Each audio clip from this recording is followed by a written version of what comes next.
tayo ay meron na naman ditong Skego 150 naman ito. Ito 175 na. 175. Yan. Tama natin ang gear. Ayan o.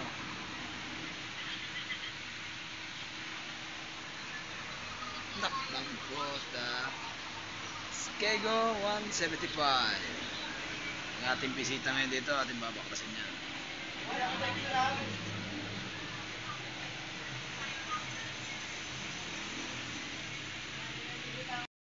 Yung ating Skego 175 at anong nangyari din po sa kanya katulad po nung ating binaba kahapon na TMX 125 Alpha.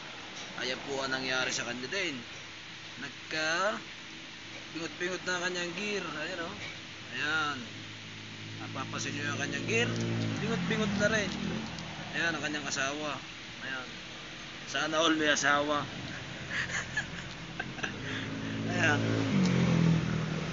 Saka yun, yan pa yung mga yan, pa yung mga nagpihinga sa kanya. Hindi pa.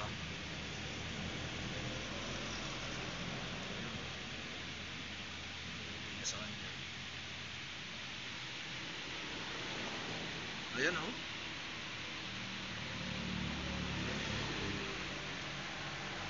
Sa Skego 175.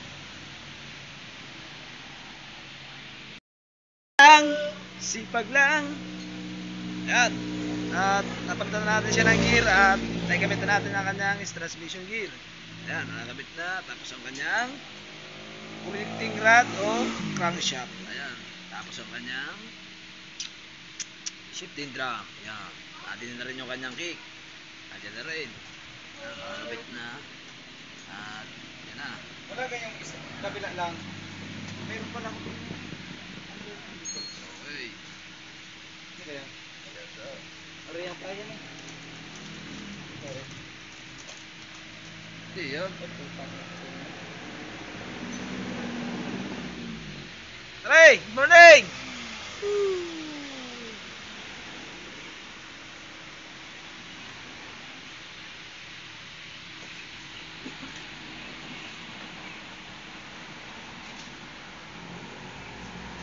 Skego 150, yung kahapon natin ginawa ay TMX 125 Alpha. Para naman ay Skego.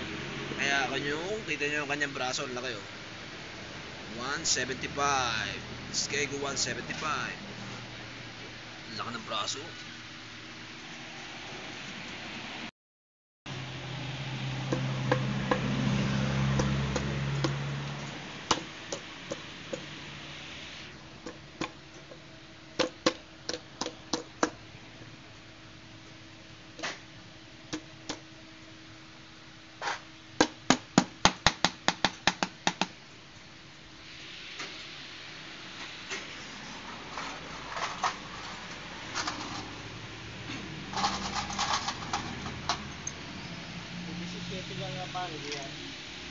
Shit,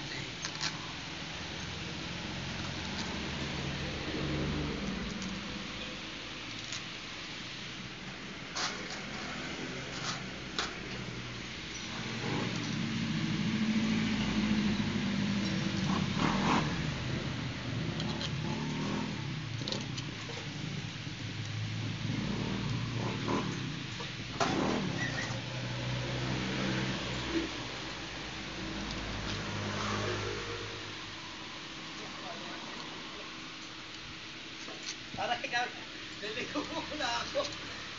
Ligo-ligo. Yan, maligaw.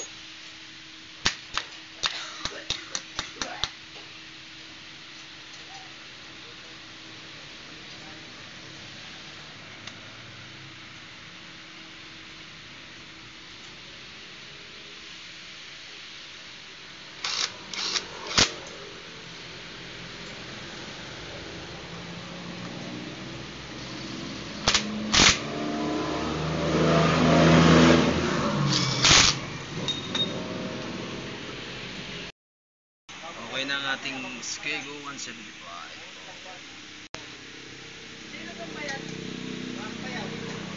Tapos, hanggang dito na lang tayo. Hanggang sa muli.